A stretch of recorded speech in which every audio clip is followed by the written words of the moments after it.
okay thank you জনাইছে আমাক আপুনি কিবা ক'ব নেকি আচ্ছা থেংক ইউ ওকে ভাল লাগিছে নে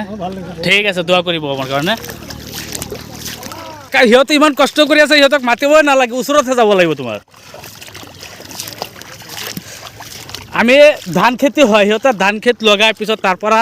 ধান হয় তাৰ পৰা এইটো চাউল ওলাই আমাৰ অসমৰ মানুহবিলাকে খায় ইমান কষ্ট কৰি আছে সিহঁতে দেখিছা ৰাইজৰ কাৰণে কেনেকৈ কৰি আছে আপোনালোকৰ কাৰণে ছোট্ট একটা উপহাৰ আনিলোঁ মানে আজি ইমান গৰমত কাম কৰি আছে কষ্ট কৰি আছে এইটো কাৰণে আনিলোঁ দোয়া কৰিব আমাৰ কাৰণে ঠিক আছে ভাল লাগিছে ভাল লাগিছে ঠিক আছে পানীটো লোৱা এতিয়া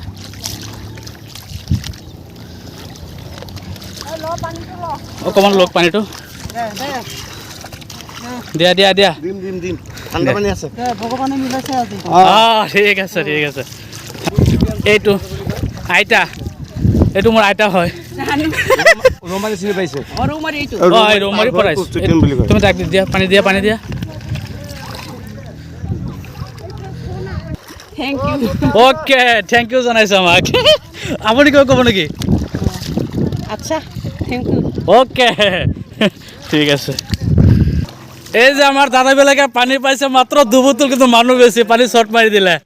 আমি একো কৰিব নোৱাৰিম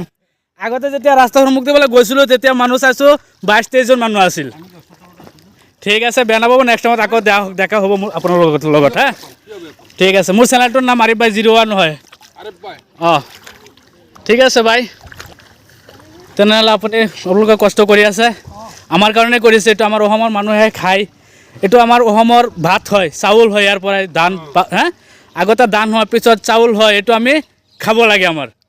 আপোনালোকে গোটেইখিনি মানুহে চেষ্টা কৰিব আমাৰ বাইবিলাকৰ